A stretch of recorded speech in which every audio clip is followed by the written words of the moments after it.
സംസ്ഥാനത്തെ കോൺഗ്രസ് സ്ഥാനാർത്ഥി നിർണയ ചർച്ചകൾക്ക് നാളെ തുടക്കമാകും. KPCC തെരഞ്ഞെടുപ്പ് കമ്മിറ്റിയുടെ ആദ്യ യോഗം നാളെ തൃശൂരിൽ ചേരും.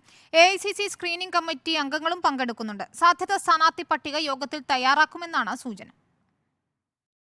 അതിവേഗത്തിൽ സ്ഥാനാർത്ഥികളെ കണ്ടെത്തി പ്രചാരണത്തിലേക്ക് നീങ്ങാനാണ് കോൺഗ്രസ് തീരുമാനം. നാളെ ചേരുന്ന KPCC തെരഞ്ഞെടുപ്പ് സമിതിയുടെ പ്രഥമ യോഗത്തിൽ സ്ഥാനാർത്ഥി നിർണയമാണ് പ്രധാന അജണ്ട.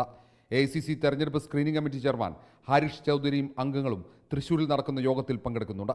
യോഗത്തിൽ സ്ഥാനാർത്ഥികളുടെ സാധ്യത പട്ടിക തയ്യാറാക്കുമെന്നാണ് സൂചന. TN പ്രതാപൻ, K മുരളീധരൻ, അടൂർ പ്രകാശ്, കൊടിക്കുന്നിൽ സുരേഷ് അടക്കം മത്സരരംഗത്തു നിന്നും മാറി നിൽക്കാൻ താൽപ്പര്യം അറിയിച്ചിട്ടുണ്ട്.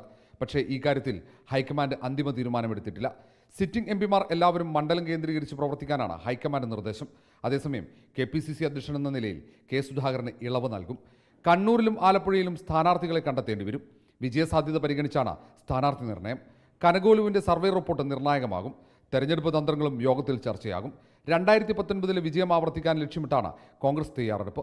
കൈവിട്ടുപോയ ആലപ്പുഴ കൈപ്പിടിയിലൊതുക്കാൻ പ്രത്യേക പദ്ധതികൾ തയ്യാറാക്കും.